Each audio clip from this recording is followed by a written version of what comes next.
yang membakar kolbu para pecinta, memesrakan ruh para penempuh. Itulah cahaya dari cahaya hidayah, di mana seorang hamba meraih petunjuk dari kebajikan riayah, penjagaan jiwa, jika meraih taufik dan inayah.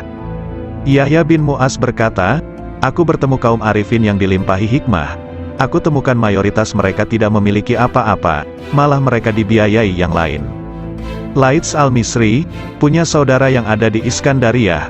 Ketika ia datang, saudaranya menjawab, aku sedang menghadap Allah.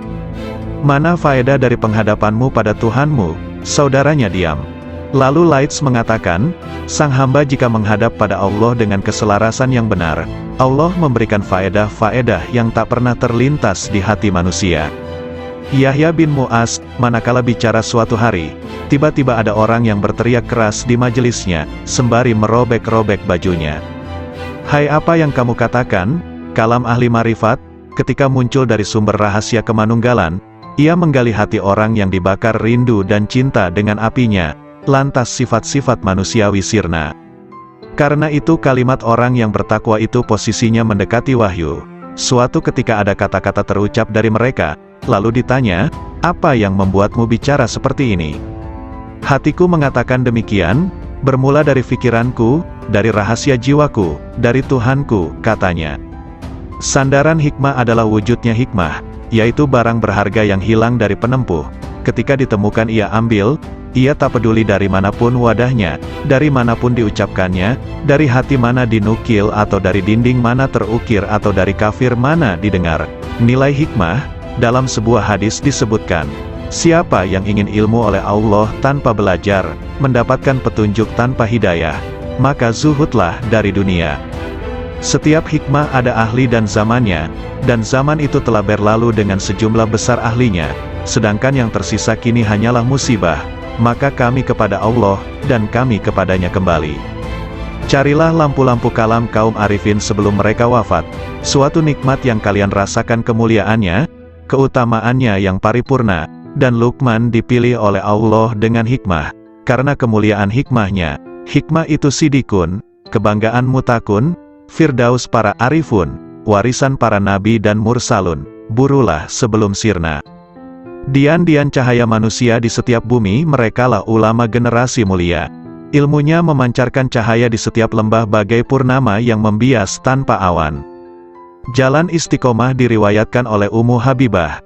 Ia berkata, bahwa Rasulullah Shallallahu Alaihi Wasallam bersabda, tak seorang pun hamba yang muslim, sholat lillahi ta'ala setiap hari 12 rakaat, sholat sunnah, bukan sholat fardu, kecuali Allah membangunkan rumah di dalam surga. Hadis riwayat Muslim, Abu Dawud, Tirmidzi dan Nasai. Hadis ini memotivasi untuk menegakkan ibadah-ibadah sunnah, karena ibadah sunnah salah satu bentuk takarub kepada Allah Ta'ala, sekaligus menjadi bekal kaum arifun dalam menempuh jalan menuju kepada Allah Subhanahu wa Ta'ala, sekaligus menjadi perilaku kaum yang mengkhususkan, menyendiri, jiwanya di sisi Allah Subhanahu wa Ta'ala. Anak-anak sekalian, ketahuilah, siapa yang hakikat batinnya menyendiri bersama Allah secara total, dan rahasia sirnya benar-benar manunggal, akan terbuka seluruh tirai, segala bukti menjadi nyata, ketika musyahadah pada cahaya al-haq Allah Subhanahu wa Ta'ala. Di sanalah Allah menuangkan minuman dengan gelas cintanya, hingga ia mabuk dari lainnya, segalanya menjadi riang dan ringan, segala diamnya adalah zikir, nafasnya adalah tasbih, kalamnya adalah penyucian, dan tidurnya adalah sholat, doa. Sang hamba senantiasa menaiki kendaraan marifat, hingga bertemu yang dimarifati. Bila sudah bertemu, ia abadi selamanya bersamanya, tidak berpaling ke lainnya. Kolbu itu ibarat istana, dan marifat adalah rajanya, akal adalah menterinya yang punya departemen dan instrumen, lisan sebagai penerjemah, sedangkan rahasia batinnya dari Hazanah Ar-Rahman, masing-masing konsisten dengan posisinya, sedangkan arah seluruhnya adalah istiqomahnya sir bersama Allah Subhanahu wa Ta'ala. Bila sir istiqomah, maka marifat menjadi istiqomah, lalu akal menjadi lurus. Bila akal konsisten, kolbu akan konsisten. Bila kolbu konsisten, jiwa akan konsisten. Bila nafsu konsisten, dalam pengendalian, perilaku batin akan konsisten. Sir dicahayai oleh sifat jamal dan jalalnya. Akal dicahayai oleh cahaya kesadaran dan renungan pelajaran. Kolbu dicahayai oleh cahaya rasa takut dan cinta disertai kontemplasi pikiran. Nafsu dicahayai dengan cahaya olah jiwa dan pengekangan. Sir adalah lautan dari samudera anugerah pemberiannya, dan gelombangnya tak terhingga, tiada henti pula. Jika sir konsisten bersama Allah Subhanahu wa Ta'ala, maka senantiasa akan abadi dalam musyahadah, dan sirna dari penglihatan pada istiqomahnya. Perlu diketahui bahwa jalan istiqomah, konsistensi, itu laksana tenda agung dari jalan akhirat, dan berjalan di tepinya lebih sulit dibanding jalan di tepian akhirat. Alam rahasia bisa menjadi tipu daya, karena Allah Subhanahu wa Ta'ala tidak suka pada hati hamba yang masih ada cinta pada yang lain selain Dia. Mereka tidak ingin sesuatu dari Allah kecuali Allah. Dalam sebagian kitabnya Allah Ta'ala berfirman, "Bila yang kesibukan jiwa hambaku lebih kepadaku dibanding yang lain, maka kujadikan nikmat dan hasrat ada dalam mencintaiku, dan aku singkapkan hijab antara diriku dengan dirinya." Ada seseorang sedang masuk dalam tempat Syekh Sari As-Sakati. Lantas lelaki itu bertanya, "Manakah yang bisa mendekatkan pada Allah Ta'ala, hingga sang hamba bisa mendekat kepadanya?" Maka As-Sari menangis, lalu berkata, "Orang seperti Anda ini masih bertanya seperti itu. Yang paling utama cara mendekatkan hamba kepada Allah Subhanahu wa Ta'ala, hendaknya Allah Subhanahu wa Ta'ala muncul di hatimu, dan Anda tidak mau sama sekali pada dunia dan akhirat, kecuali hanya padanya." Ibrahim bin Adham mengatakan, "Puncak dari hasrat dan citaku dalam hubunganku dengan Allah Ta'ala adalah, hendaknya Dia menjadikan diriku condong terus kepadanya, hingga aku tak memandang apapun selain Dia, dan aku tidak sibuk dengan siapapun selain sibuk dengannya. Aku tak peduli Dia jadikan diriku jadi debu, atau hilang sama sekali." Nabi Ibrahim pernah ditanya, "Dengan cara apa Anda dapatkan keakraban dengan Allah Ta'ala?" "Dengan memutuskan diriku hanya kepada Tuhanku, dan pilihanku kepadanya dibanding lainnya, serta aku tidak pernah makan kecuali bersama tamuku." Rabia Al-Basriyah mengatakan, "Oh Tuhanku, hasratku di dunia dan di akhirat nanti hanya mengingatmu, dan hasratku di akhirat dari akhirat hanya memandangmu, maka lakukanlah antara keduanya sekehendakmu." Abu Yazid Al-Bistami menegaskan, "Rahasia batinku naik menuju Allah Subhanahu wa Ta'ala, lalu terbang dengan sayap marifat dengan cahaya kecerdasan di cakrawala wahdaniyah, kemahatunggalannya. Tiba-tiba nafsu menghadapku dan berkata, 'Kemana kau pergi?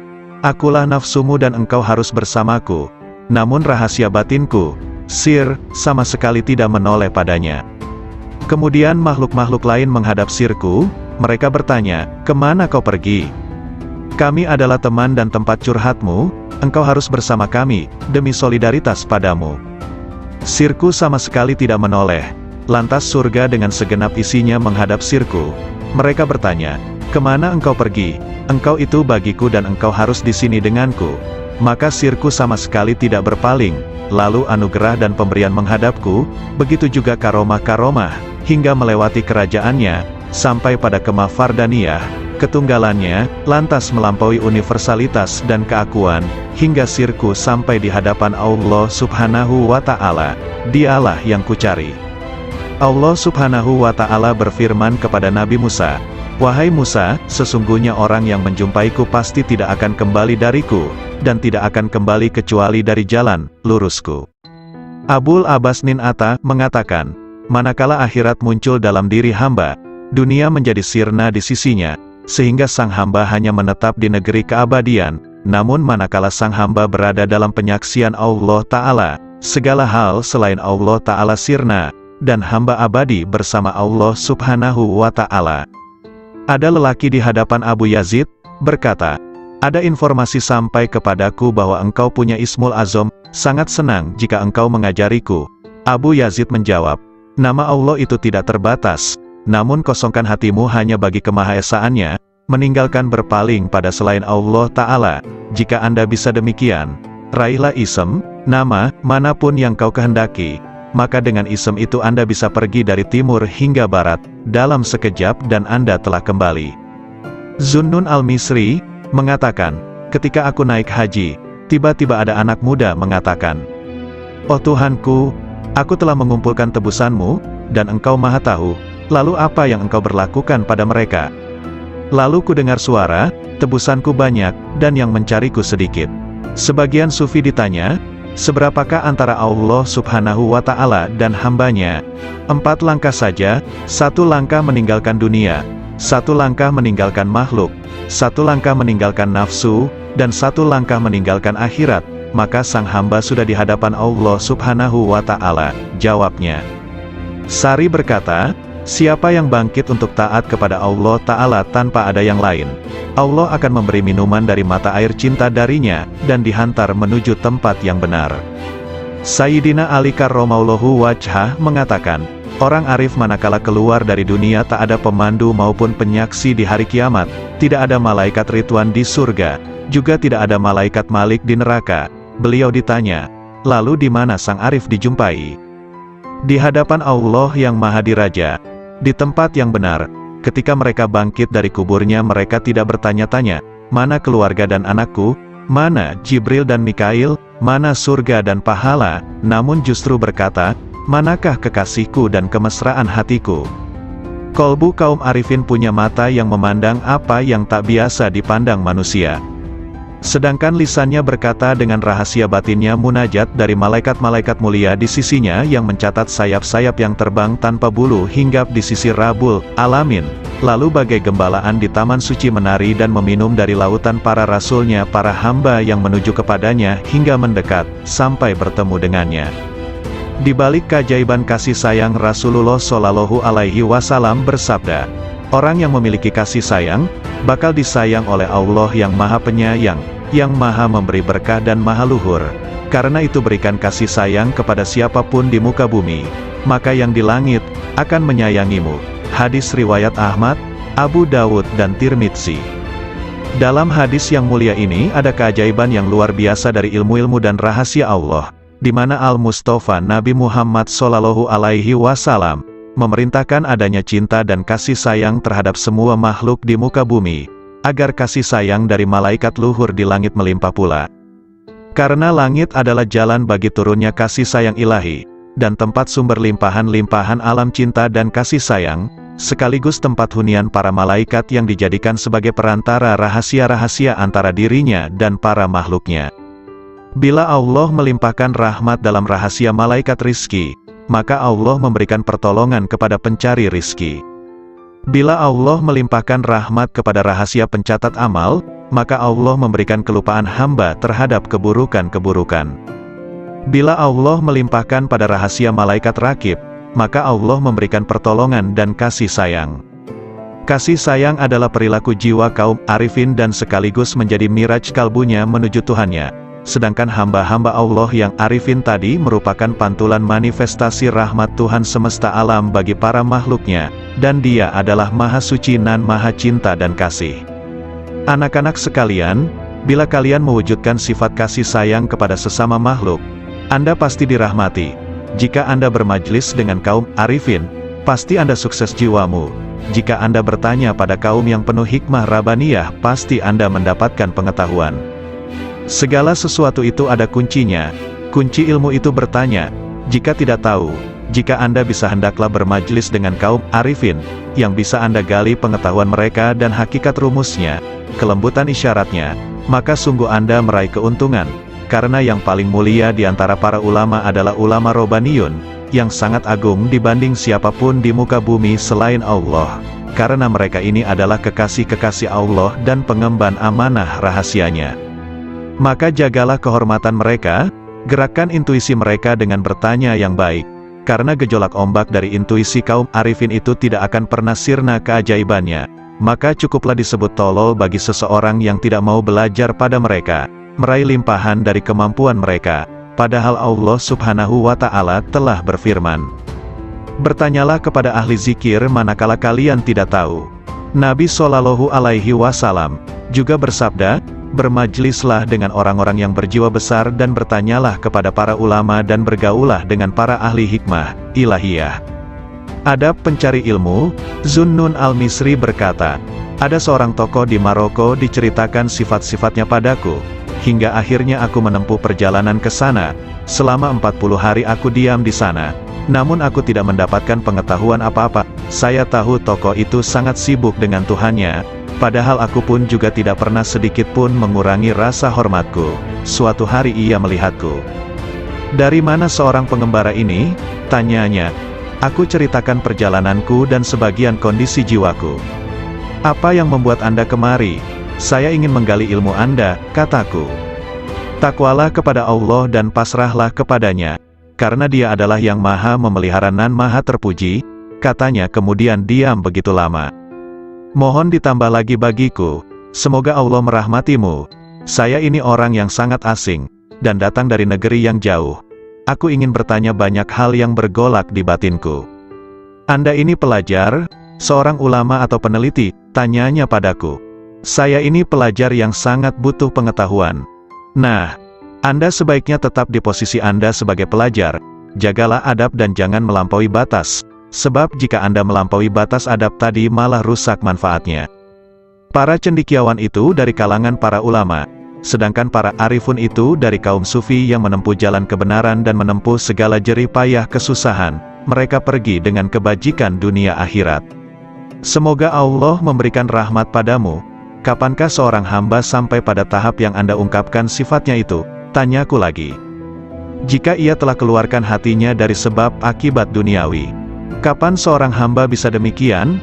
"Jika ia telah keluar dari merasa bisa berdaya dan berupaya." "Apakah pangkal akhir seorang arif itu?" "Jika semuanya seperti tiada ketika semuanya ada." "Kapan sampai pada martabat sidikin?"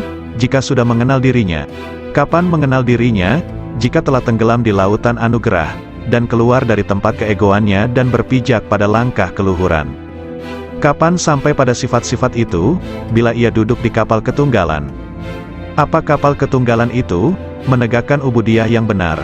"Lalu kebenaran ubudiyah itu yang bagaimana?" "Beramal hanya bagi Allah Ta'ala, dan ridho terhadap ketentuan Allah." "Kalau begitu berilah aku wasiat kepadamu, agar terus bersama Allah." Lagi, cukup Abdul Wahid bin Zaid mengisahkan, "Suatu hari aku bertemu dengan seseorang ketika di perjalananku, ia memakai baju dari bulu. Aku ucapkan salam padanya. 'Semoga Allah merahmatimu, aku ingin bertanya suatu hal.' 'Silakan.' Hari-hari telah lewat dan nafas itu dihitung dan dibatasi, sedangkan Allah terus-menerus mendengar dan melihat. 'Apakah pangkal takwa itu?'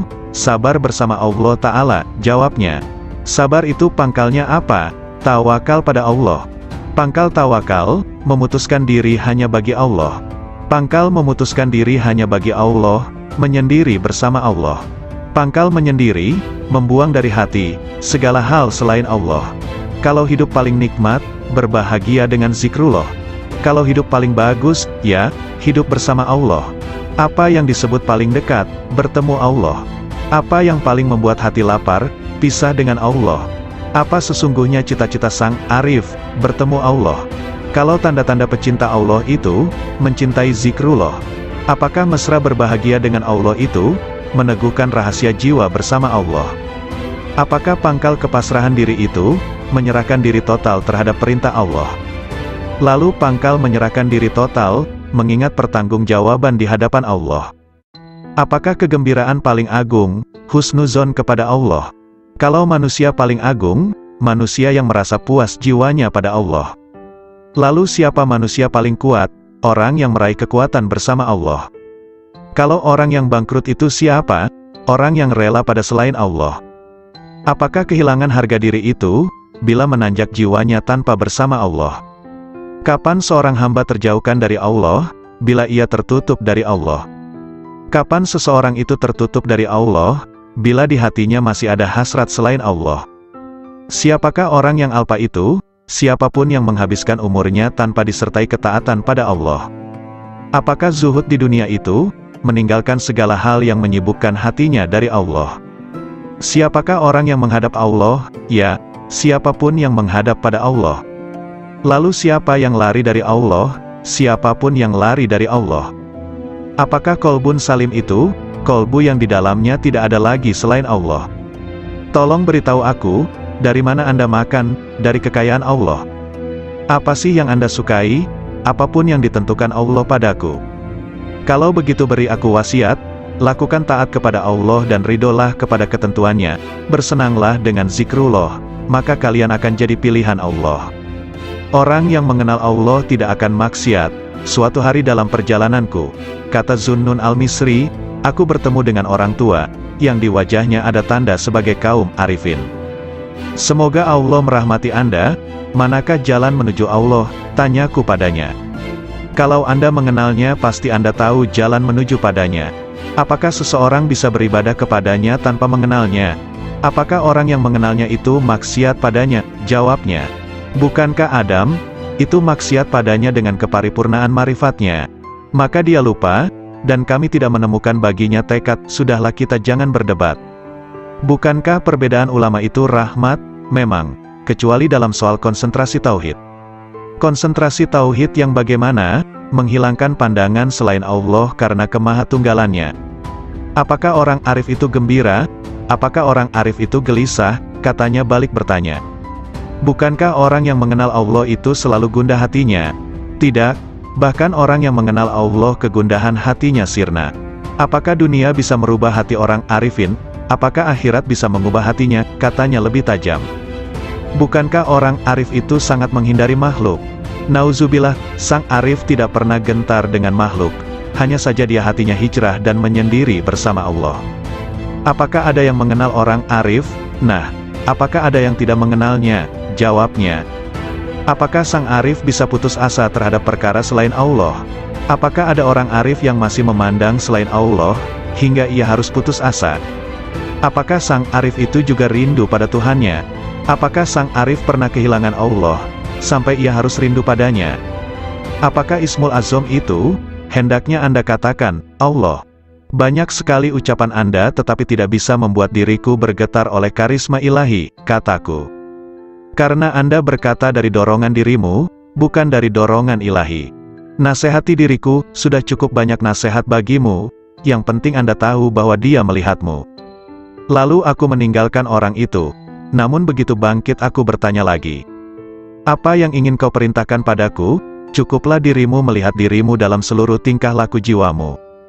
Asteris Yahya bin Mu'az, rahimahullah ta'ala, ditanya. Apakah tanda hati yang benar itu? Hati yang istirahat dari kesusahan dunia. Jawabnya, kalau konsumsi hati, zikir yang hidup, tak pernah mati. Lalu kehendak yang benar itu seperti apa? Meninggalkan kebiasaan-kebiasaan manusiawi. Makna rindu, terus-menerus fokus pada yang di atas. Kapan perkara hamba Allah tuntas? Jika tenteram bersama Allah tanpa hasrat. Kalau tanda-tanda seorang penempuh, tandanya ia tidak sibuk, hatinya, dengan urusan makhluk. Lalu pangkal hidayah itu apa? Ketakwaan yang benar. Apa yang disebut dengan kenikmatan? Berserasi dengan Allah. Siapa yang disebut sebagai orang asing? Siapapun yang cinta di hatinya, tidak mencari keuntungan. Kapan seorang hamba sampai pada wilayah Tuhannya? Bila hatinya lepas dari segala hal selain Allah Ta'ala. Apakah yang disebut dengan kebebasan agung itu? Penyerahan total kepada Sang Tuhan. Apakah amal paling utama? Zikir kepada Allah kapan dan di mana saja? Apa yang disebut dengan kebutuhan besar? Kebutuhan besar adalah melanggengkan bahagia bersama Allah. Apakah yang menjadi hijab kolbu? Merasa puas, selesai, dengan Tuhannya. Apakah hidup yang indah itu? Hidup bersama yang Maha Agung. Lalu hakikat berserasi dengan Allah adalah berlangkah benar dan bersih. Siapakah para pecinta itu? Kaum arifin. Siapa yang disebut orang mulia? Siapapun yang meraih kemuliaan bersama yang Maha Mulia. Siapa yang disebut manusia utama? Siapapun yang bermesra bahagia dengan yang Maha Lembut. Siapa yang disebut orang alpa? Siapapun yang menyia-nyiakan usianya. Apakah yang disebut dunia? Segala hal yang membuat Anda lupa pada Allah. Memang benar, sumber kemarifatan adalah kolbu, karena firman Allah Ta'ala. Sesungguhnya syiar itu dari ketakwaan kolbu, sedangkan sumber musyahadah adalah kedalaman kolbu, karena firman-Nya. Kedalaman kolbu tak pernah dusta terhadap apa yang dilihatnya. Sumber cahaya adalah dada, karena firman-Nya, bukankah orang yang dilapangkan dadanya oleh Allah terhadap Islam, maka dialah yang mendapatkan cahaya dari Tuhannya. Dan segala cinta yang semakin bertambah, senantiasa menambah rasa cinta kita kepada Rasulullah Shallallahu Alaihi Wasallam, dan para wali-walinya. Derajat Arifin, riwayat dari Irman bin Hashim. bahwa sesungguhnya Rasulullah Shallallahu Alaihi Wasallam bersabda, "Dari umatku bakal masuk surga 70.000 orang tanpa hisab." Mereka bertanya, "Siapakah mereka itu wahai Rasulullah?" Rasulullah Shallallahu Alaihi Wasallam bersabda, "Mereka itu adalah orang yang tidak pernah melakukan ruqyah, tidak pernah meramal, tidak pernah berbekam, dan mereka senantiasa tawakal kepada Allah." Hadis riwayat Muslim.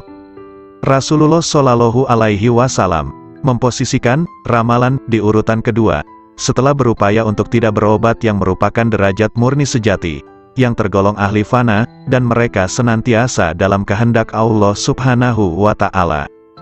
Semoga Allah melimpahkan rahmat kepada mereka.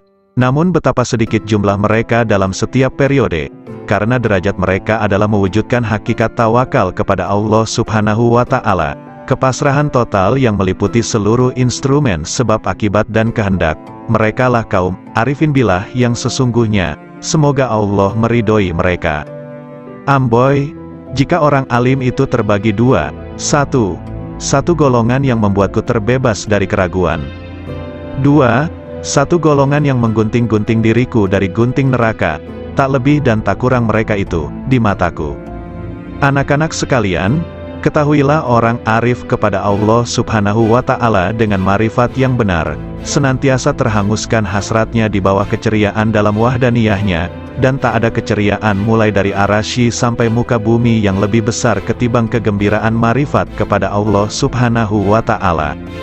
Surga seisinya itu dibanding sisi kegembiraan mereka kepada Allah Subhanahu wa Ta'ala, nilainya sangat kecil, lebih kecil dibanding atom.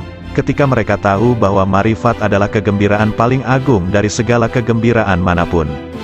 Siapa yang bertemu Allah Subhanahu wa Ta'ala, maka mana yang tak bisa ditemukan, kesibukan apalagi yang akan dilakukan setelah bertemu dengannya. Bukankah melihat selain Allah itu tak lebih dari keliaran nafsu belaka, hasrat yang rendah, dan minimnya marifat kepada Allah Ta'ala? Adakah pakaian yang lebih baik dibanding baju Islam? Apakah ada mahkota yang lebih agung ketimbang mahkota marifat? Atau adakah hamparan yang lebih mulia ketimbang hamparan taat?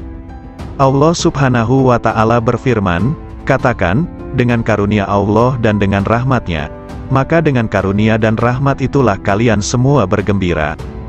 Dalam sebagian munajatnya Ibrahim bin Adham mengatakan, "Ilahi, Engkau maha tahu surga dan seisinya, rasanya tak melintas padaku walau sesayap nyamuk setelah Engkau beri aku marifat kepadamu, dan kemesraanku kepadamu, dan Engkau telah membuatkan mencurah untuk tafakur atas keagunganmu, serta Engkau telah menjanjikan padaku untuk memandang wajahmu."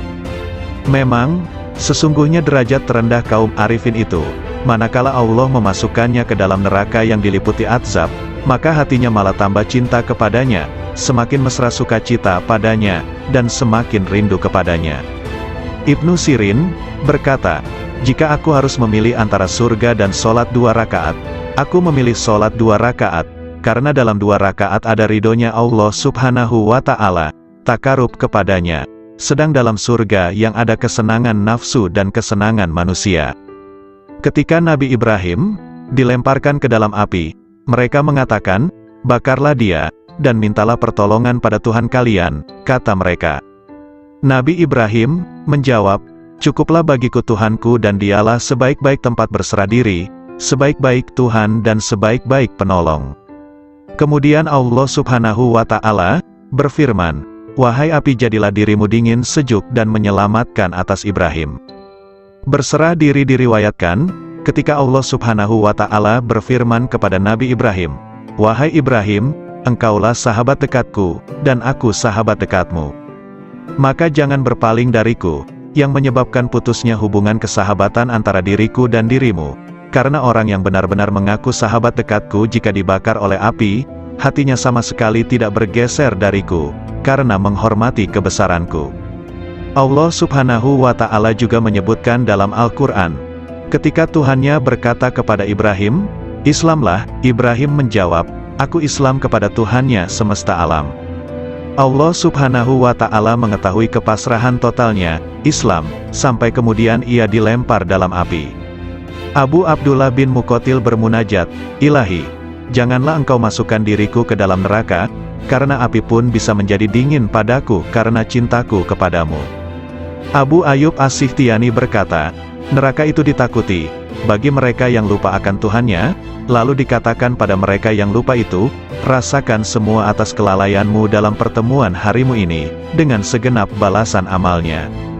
Abu Hafs menegaskan, saya sangat khawatir atas marifat sebagian orang, yang sudah ditulis di jubah mereka, orang-orang merdekanya Allah setelah dikeluarkan dari neraka. Namun mereka memohon agar tanda tulisan itu dihapus dari mereka. Jika aku jadi mereka, aku sangat memohon agar tanda itu ditulis di seluruh anggota badanku, dan membuatku cukup bangga. Akulah dari golongan orang yang dimerdekakan dari neraka. Menurutku, apa yang diraih ahli surga dalam surganya adalah Rob Ta'ala, kedekatan padanya, dan memandangnya serta mendengarkan kalamnya. Ingat istri Fir'aun ketika bermunajat, Tuhanku, bangunkan rumah bagiku di sisimu dalam surga. Sebagaimana disebutkan, tetangga dulu, baru rumah. Ibrahim bin Adham mengatakan, aku sangat malu jika tujuan utamaku adalah makhluk, padahal Allah Subhanahu wa Ta'ala telah berfirman kepada sebagian para nabinya, siapa yang berkehendak pada kami, ia tak ingin selain diri kami. Sebagian Syekh Sufi mengatakan, aku pernah melihat seorang pemuda di Masjidil Haram sedang dalam kondisi menderita dan kelaparan. Saya sangat kasihan padanya. Aku punya 100 dinar dalam kantong. Lalu kudekati dia, hai sayang, ini buat kebutuhan-kebutuhanmu. Pemuda itu tidak menoleh sama sekali padaku, dan aku terus mendesaknya. Pemuda itu berkata, hai Syekh, dinar ini sesuatu yang tidak bisa aku jual dengan surga dan seisinya. Surga itu negeri keagungan, asal sumber keteguhan dan keabadian, bagaimana aku menjualnya dengan harga yang hina? Abu Musa Ad-Dailabi, pelayan Abu Yazid, semoga Allah merahmati keduanya, berkata, aku pernah mendengar seorang syekh di Bistam mengatakan, aku bermimpi, sepertinya Allah Subhanahu wa Ta'ala berfirman, kalian semua sedang mencari sesuatu dariku, selain Abu Yazid, sesungguhnya dia mencariku dan menghendakiku, dan aku pun menghendakinya. Abu Abdullah mengatakan, jadikan Allah itu sebagai majlis dan tempat kemesraan, disiplinlah hikmah pada Tuhanmu, maka dunia akan datang kepadamu dalam keadaan merana, dan kau diburu akhirat, dan akhirat begitu rindu. Hai pemburu dunia, tinggalkan dunia, maka dunia memburumu, lanjutnya. Abu Said Al-Haras mengatakan, suatu hari aku di tempat wukuf, lalu aku ingin memohon kepada Allah Subhanahu wa Ta'ala sesuatu kebutuhan, lantas muncul bisikan lembut tanpa suara kepadaku, di hadapanmu Allah, kamu masih mencari selain Allah. Ada seseorang menulis surat kepada saudaranya, Ama Badu, tamparlah muka para penghasrat dunia dengan dunianya, tamparlah pencari akhirat pada wajah pemburunya, bermesralah dengan Robul Alamin, wassalam. Abu Abdullah An-Nasaj mengatakan, janganlah menumpuk banyak surga bagi orang beriman, karena Allah akan memberikan kelayakan yang lebih banyak dibanding surga, yaitu marifat. Seseorang sholat jenazah dengan 5 kali takbir, ditanya kenapa sampai 5 kali, 4 takbiranku untuk si mayit, dan 1 untuk 2 rumah, dunia akhirat, katanya. Kisah terjadi ketika ayat Al-Quran dibacakan pada Abu Yazid, di antara kalian ada yang berharap dunia, dan di antara kalian ada yang berharap akhirat, lalu Abu Yazid berkata, mana yang berharap kepada Tuhan? Amirul Mukminin Ali bin Abi Thalib berkata kepada Abu Bakar As-Siddiq, wahai Khalifah Rasulullah Shallallahu Alaihi Wasallam, bagaimana Anda meraih posisi derajat ini hingga mendahului kami? Abu Bakar Siddiq menjawab, dengan 5 perkara. Pertama, aku dapatkan manusia 2 kelompok, pemburu dunia dan pemburu akhirat, sedangkan aku pemburu Tuhan. Kedua, sejak aku masuk Islam, aku tak pernah kenyang dengan makanan dunia. Ketiga, aku tak pernah segar minum minuman dunia. Keempat, jika muncul di hadapanku 2 pilihan amaliyah, amal dunia dan amal akhirat, aku pasti memilih amal akhirat. Kelima, aku berguru, bersahabat, pada Nabi Shallallahu Alaihi Wasallam, dan aku senantiasa bersahabat yang sebaik-baiknya. Sungguh mengherankan, riwayat dari Umar bin Khattab, aku mendengar Rasulullah mengatakan, sesungguhnya amal-amal itu bergantung dengan niat-niatnya, dan sesungguhnya setiap orang tergantung apa yang diniatkan. Maka siapa yang hijrahnya kepada Allah dan Rasul-Nya, maka hijrahnya kepada Allah dan Rasul-Nya. Dan barang siapa yang hijrahnya kepada dunia akan mendapatkan dunia, atau kepada perempuan, akan mengawininya, maka hijrahnya tergantung apa yang diorientasikannya. Hadis riwayat Bukhari, Muslim dan Nasai dan yang lain. Hati kaum arifin senantiasa menuju Rabbul Alamin. Raihlah tujuan perjalanan akhir tanpa hambatan, hanya menuju dan bagi Allah, janganlah ke lain Allah. Setiap apa yang kau harapkan teguh dengan hijrah kepada Allah. Riwayat Anas bin Malik berkata, bahwa di bawah dinding di mana Allah Subhanahu wa Ta'ala memberi kabar melalui firman-Nya. Dan di bawahnya ada perbendaharaan bagi keduanya, adalah lembaran dari emas, dan emas itu ada tulisan di dalamnya, Bismillahirrohmanirrohim. Aku heran kepada orang yang meyakini kematian, bagaimana ia bisa gembira. Aku heran pada orang yang meyakini takdir, bagaimana ia susah. Aku heran kepada orang yang meyakini adanya neraka, bagaimana ia bisa tertawa. Aku heran dengan orang yang meyakini sirnanya dunia dan penghuninya akan terbalik, bagaimana ia merasa tenteram di dunia. La ilaha illallah Muhammadur Rasulullah. Wahab rahimahullah mengatakan, suatu ketika aku berjalan menuju wilayah Romawi, tiba-tiba ku dengar suara di balik bukit sedang bergema. Oh Tuhanku, aku heran pada orang yang mengenalmu, bagaimana dia malah senang dengan bencimu demi kerelaan pada selain dirimu. Oh Tuhanku, aku heran kepada orang mengenalmu, bagaimana ia masih berharap kepada selain Dikau. Lalu aku mencari suara itu, ternyata di sana ada orang tua yang sedang bersujud, bermunajat. Maha suci Engkau, sungguh mengherankan bagi makhluk, bagaimana mereka ini berharap padamu suatu gantimu. Maha suci Engkau, sungguh mengherankan bagaimana mereka sibuk berbakti kepada selain Engkau. Maha suci Engkau, sangat mengherankan makhluk, bagaimana mereka rindu selain dirimu. Maha suci Engkau, bagaimana mereka menikmati sesuatu selain dirimu, dan sesuatu selainmu. Lalu aku lewat, dan aku tak menghiraukan apa yang aku lihat. Abu Yazid berkata, aku heran kepada ahli surga, bagaimana mereka menikmatinya tanpa Allah, atau bagaimana mereka bisa bersukaria tanpanya. Aku heran orang yang merasa puas pada suatu kondisi ruhani, tanpa ia puas dengan sang pemilik kondisi ruhani itu. Lebih mengherankan pada mereka yang menghadapkan dirinya pada makhluk, sedangkan Allah Ta'ala memanggil, kemarilah padaku. Abdullah bin Muqatil mengatakan, aku heran kepada manusia, di mana Allah memilih untuk dirinya, dengan serba cukup darinya, malah manusia kontra darinya disertai rasa butuh padanya. Aku heran kepada orang yang sibuk dengan urusannya, padahal urusannya sudah selesai. Aku heran kepada orang yang memerintahkan orang lain sedang ia sendiri tidak mengerjakan. Ia marah pada orang lain sedang ia sendiri melanggar. Ia benci untuk maksiat sedangkan ia melakukannya. Ia senang untuk ditaati sedangkan ia tidak taat pada Tuhannya. Ia mencaci yang lain dengan prasangka, sedangkan ia tak pernah mencaci dirinya dengan yakin. Hatim al-Asham mengatakan, aku heran kepada orang yang malu pada makhluk, bagaimana ia tidak malu kepada Allah. Aku heran kepada orang yang mencari ridho makhluk sedangkan ia tidak mencari ridho Tuhan. Aku heran kepada orang yang mencintai ahli ibadah, sedangkan ia menuju maksiat. Aku heran kepada orang yang mengenal keagungan Allah, bagaimana ia bisa kontra padanya. Aku heran kepada orang yang makan rizki Tuhannya, bagaimana ia terima kasih kepada selain Allah. Aku heran kepada orang yang membeli budak dengan hartanya, bagaimana ia tidak membeli orang merdeka dengan kebajikannya dan ucapan indahnya.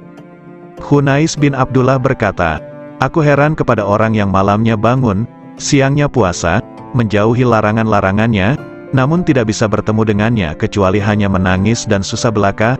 Aku heran kepada orang yang malamnya tidur, siangnya bermain-main, dipenuhi dosa-dosa, sedangkan ia tak akan bertemu dengannya selamanya, malah ia tertawa bergembira. Yahya bin Mu'az berkata, aku heran kepada orang yang menghinakan dirinya untuk si budak, dan ia menemukan dari tuannya apa yang dia mau. Aku heran kepada orang yang konsumsinya roti kering, namun bermaksiat pada Tuhannya yang maha lembut. Aku heran kepada orang yang takut akan kematian dirinya tapi tidak takut kepada kematian hatinya, yang takut akan kehilangan dunianya, bagaimana ia tidak takut kehilangan agamanya. Seorang sufi berdendang, Ilahi, aku heran darimu dan dariku. Apakah kau mensirnakan diriku olehmu dariku engkau dekatkan aku darimu hingga Kuduga sesungguhnya engkau adalah aku, Yahya bin Mu'az bermunajat. Oh ilahi, mengingat surga berarti kematian, mengingat neraka berarti kematian.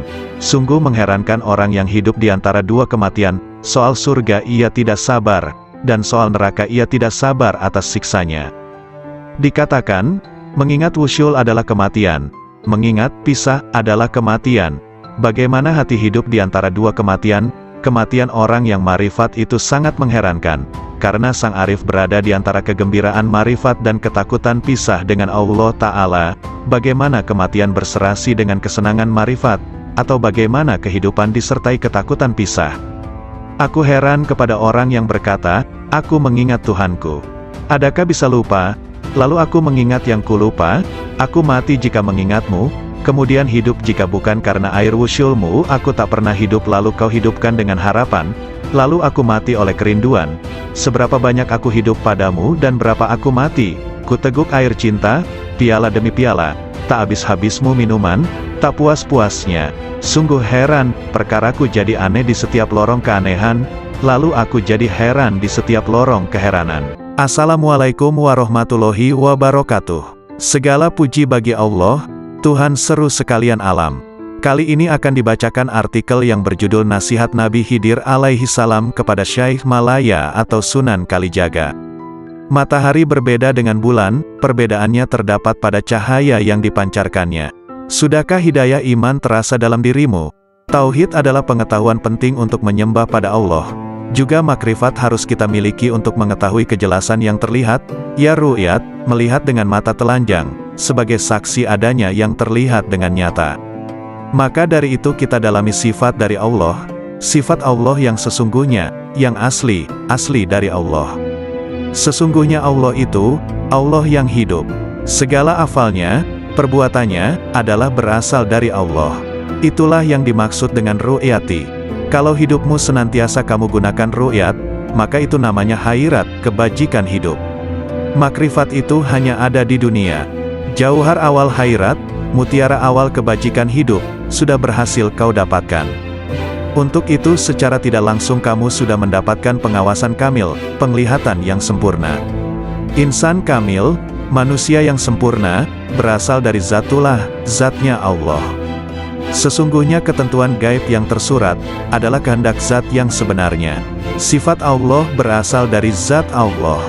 Dinamakan insan kamil kalau mengetahui keberadaan Allah itu.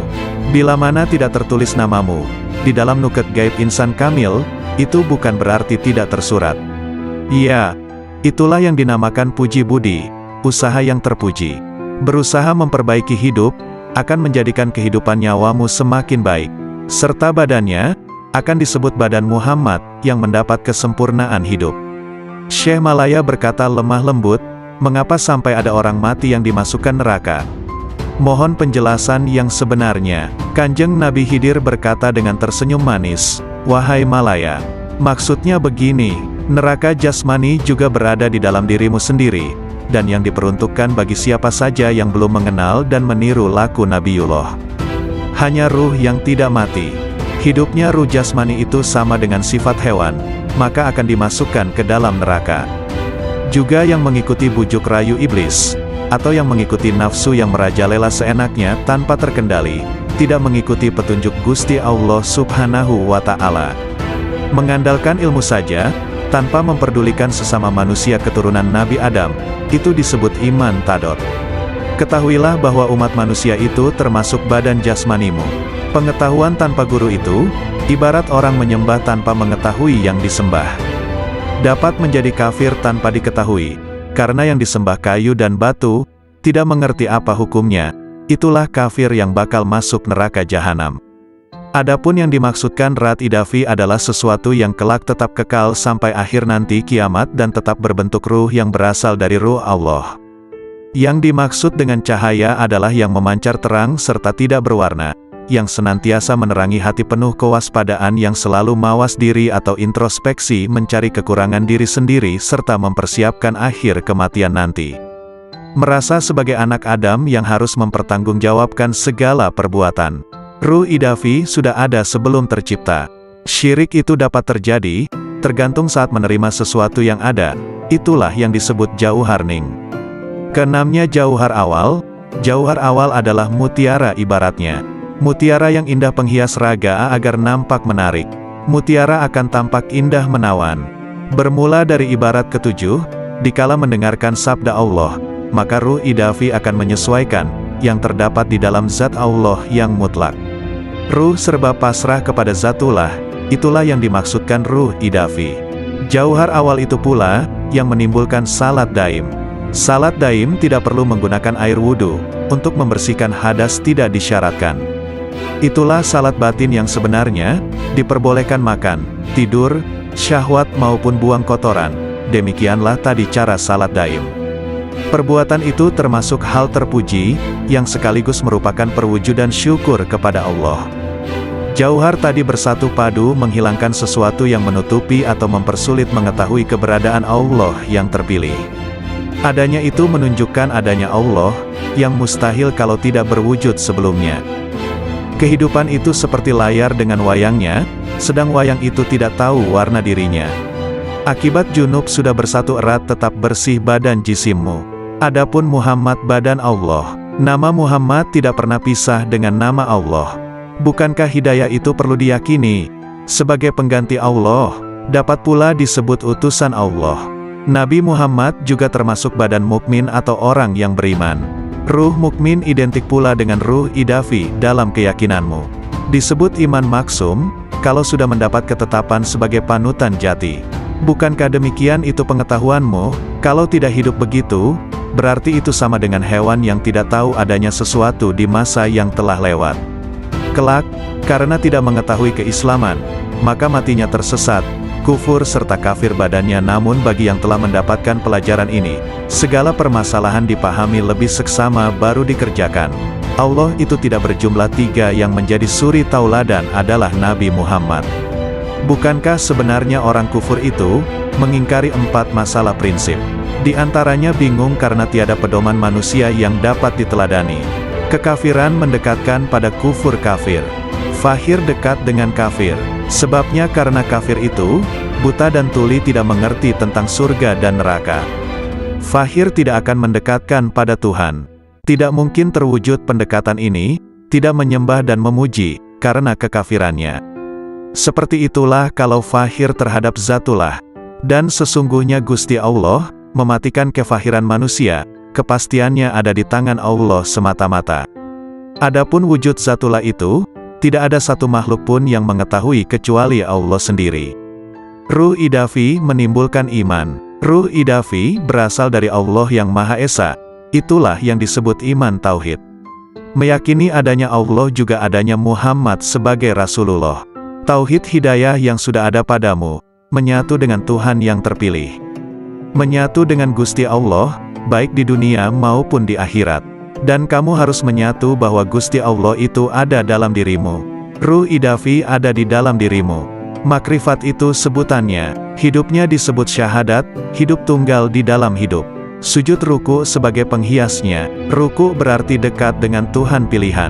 Penderitaan yang selalu menyertai menjelang ajal tidak akan terjadi padamu. Jangan takut menghadapi sakaratil maut. Jangan ikut-ikutan takut menjelang pertemuanmu dengan Allah.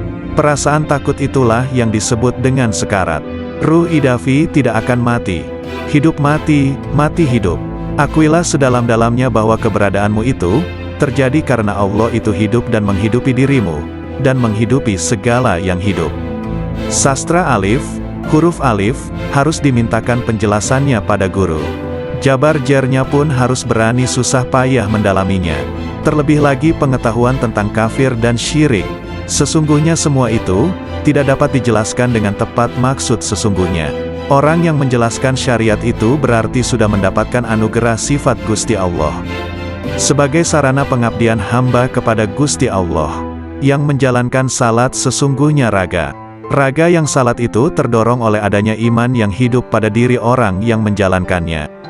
Seandainya nyawa tidak hidup, maka lem tamsyur, maka tidak akan menolong semua perbuatan yang dijalankan.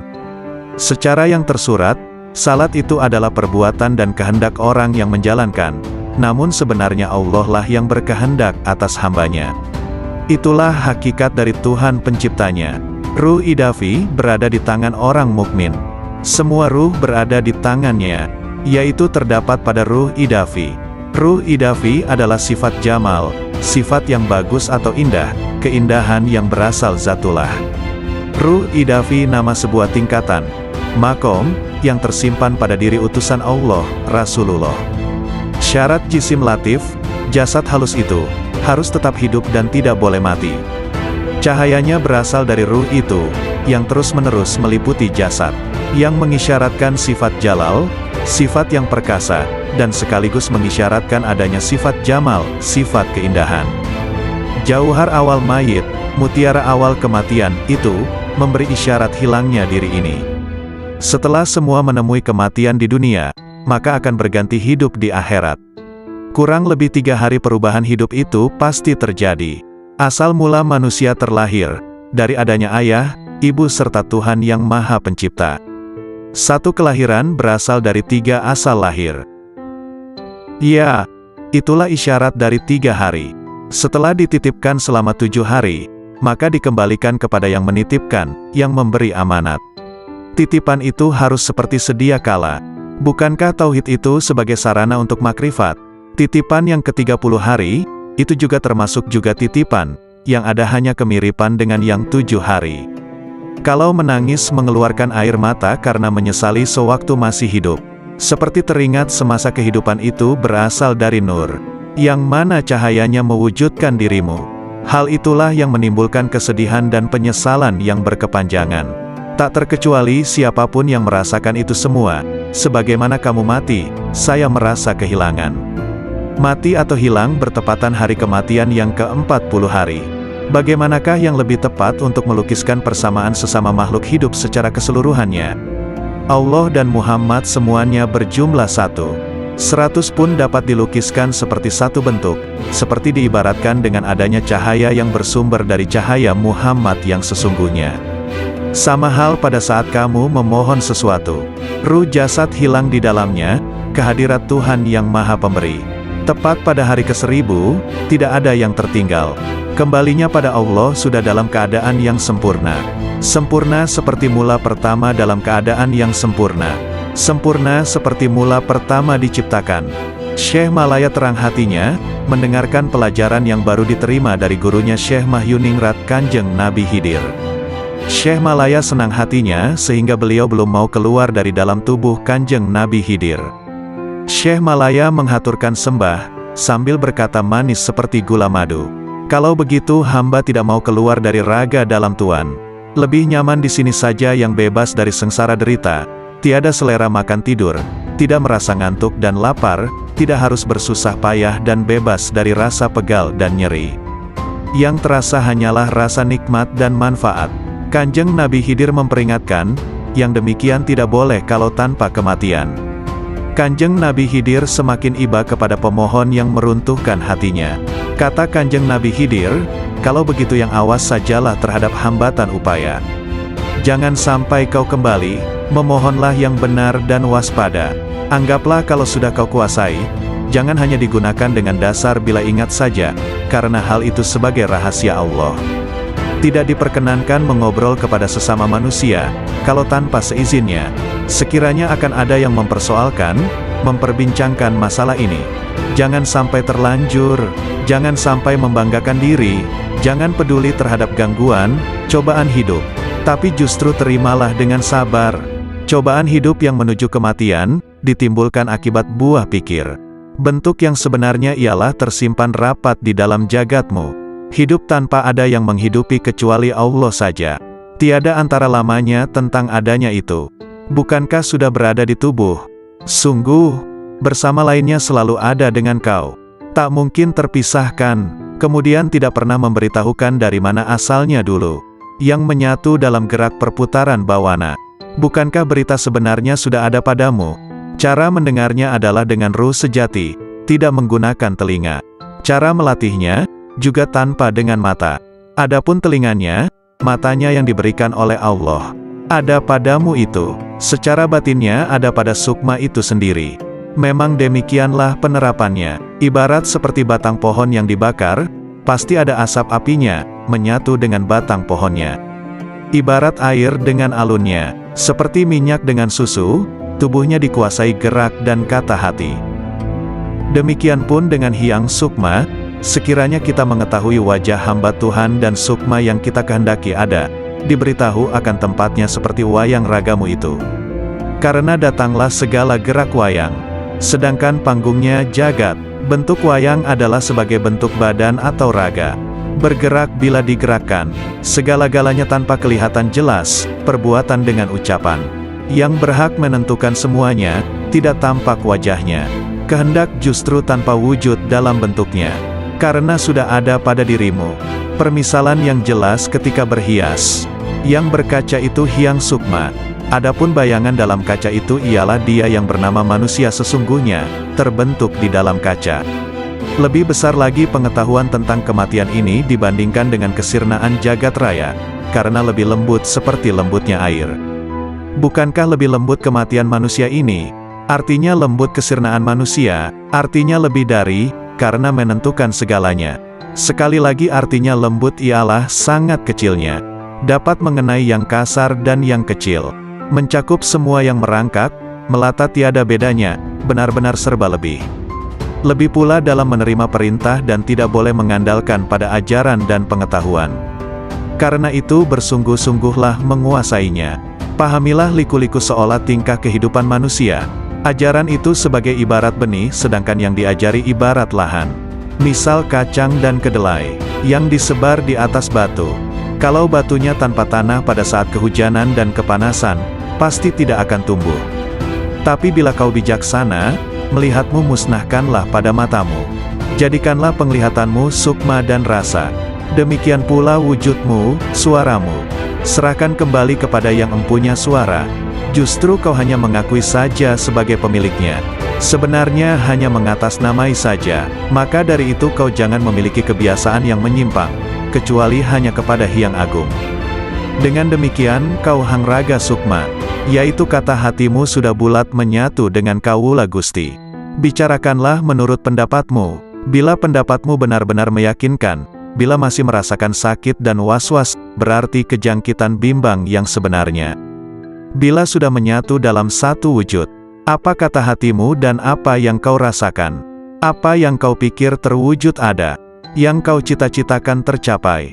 Berarti sudah benar untukmu, sebagai upah atas kesanggupanmu sebagai khalifah di dunia.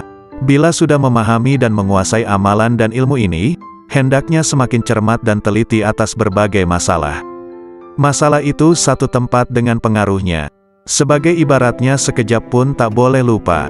Lahiriah kau landasilah dengan pengetahuan 4 hal. Semuanya tanggapilah secara sama. Sedangkan kelimanya adalah dapat tersimpan dengan baik, berguna di mana saja. Artinya mati di dalam hidup, atau sama dengan hidup di dalam mati. Ialah hidup abadi, yang mati itu nafsunya, lahiriah badan yang menjalani mati. Tertimpa pada jasad yang sebenarnya. Kenyataannya satu wujud, raga sukma, sukma muksa. Jelasnya mengalami kematian. Syekh Malaya, terimalah hal ini sebagai ajaranku dengan senang hatimu. Anugerah berupa wahyu akan datang kepadamu. Seperti bulan yang diterangi cahaya temaram. Bukankah turunnya wahyu meninggalkan kotoran? Bersih bening, hilang kotorannya. Kemudian Kanjeng Nabi Khidir berkata dengan lembut dan tersenyum. Tak ada yang dituju, semua sudah tercakup haknya. Tidak ada yang diharapkan dengan keprawiraan, kesaktian semuanya sudah berlalu. Toh semuanya itu alat peperangan. Habislah sudah wejangan Kanjeng Nabi Khidir. Syekh Malaya merasa sungkan sekali di dalam hati. Mawas diri ke dalam dirinya sendiri. Kehendak hati rasanya sudah mendapat petunjuk yang cukup. Rasa batinnya menjelajah jagat raya tanpa sayap. Ke seluruh jagat raya, jasadnya sudah terkendali. Menguasai hakikat semua ilmu. Misalnya bunga yang masih kuncup, sekarang sudah mekar berkembang dan baunya semerbak mewangi. Karena sudah mendapat San Pancaretna, kemudian Sunan Kalijaga disuruh keluar dari raga Kanjeng Nabi Khidir kembali ke alamnya semula. Lalu Kanjeng Nabi Khidir berkata, "Hai, Malaya, kau sudah diterima Hyang Sukma.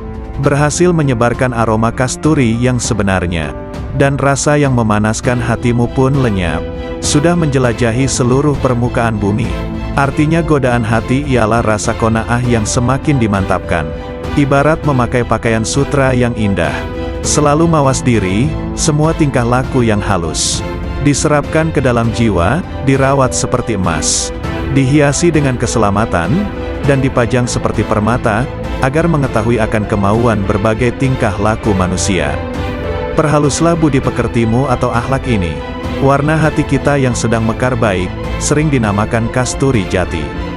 Sebagai pertanda bahwa kita tidak mudah goyah terhadap gerak-gerik, sikap hati yang ingin menggapai sesuatu tanpa ilmu, ingin mendalami tentang ruh itu justru keliru. Lagi pula secara penataan, kita itu ibaratnya busana yang dipakai sebagai kerudung. Sedangkan yang ikat kepala sebagai sarungmu. Kemudian terlibat ingatan ketika dulu. Ibarat mendalami mati ketika berada di dalam rongga ragaku.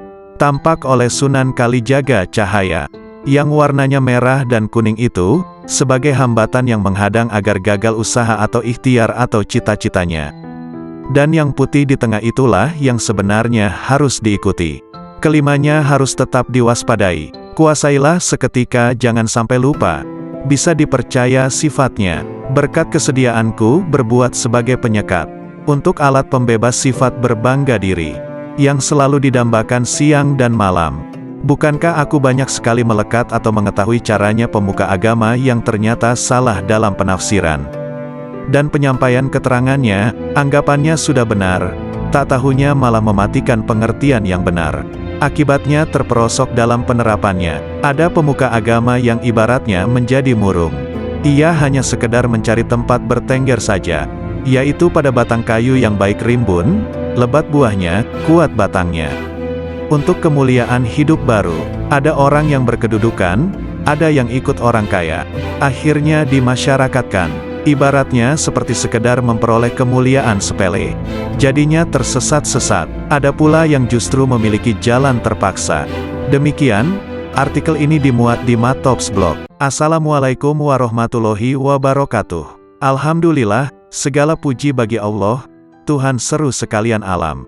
Kali ini akan dibacakan nasihat atau wejangan Syekh Ahmad Ar-Rifai, pengasas Tarekat Rifaiyah. Nasihat ini diambil dari dailysufi.blogspot.com. Dengan dibacakan nasihat ini, semoga Allah melimpahkan ibrah dan hikmah, guna menggapai ridha ilahi. Musibah batin itu hijab. Sesungguhnya Nabi Shallallahu Alaihi Wasallam bersabda, perbuatan-perbuatan baik bisa menjaga serangan keburukan, dan sesungguhnya sedekah rahasia itu bisa meniup api amarah Tuhan, dan sebenarnya silaturahim itu menambah usia dan menghapus kemiskinan. Hadis riwayat Tabrani. Dalam hadis yang mulia ini ada pelajaran akhlak mulia, di mana kaum arifin membumbung menuju Rabb-nya, sebab asas dari marifat adalah makarimul akhlak, semulia-mulianya akhlak, sedangkan akhlak buruk adalah, nauzubillah, adalah wujud terhijabnya rahasia batin dari Allah Ta'ala. Anak-anakku sekalian, di antara musibah rahasia batin terbesar adalah terhijabnya kita dari Allah Subhanahu wa Ta'ala.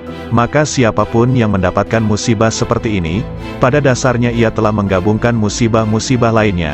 Sang pecinta itu senantiasa mabuk ilahi, sang pemabuk tak akan merasakan derita musibah ketika mabuk, baru di saat sadar merasakan deritanya.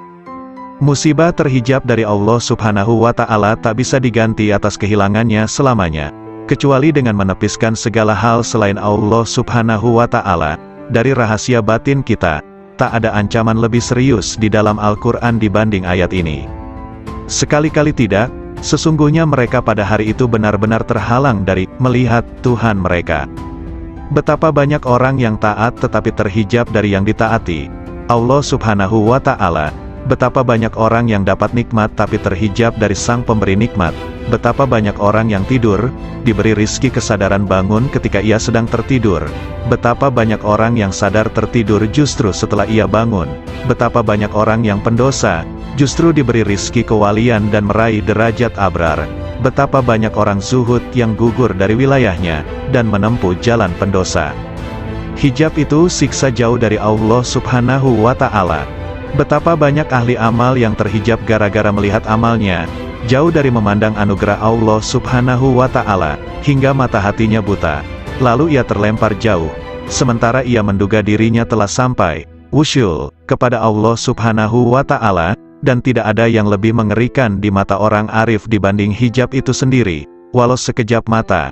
Padahal siksa Allah Subhanahu wa Ta'ala terbesar pada hamba adalah hijab dan terjauhkan darinya. Salah seorang hamba Allah Subhanahu wa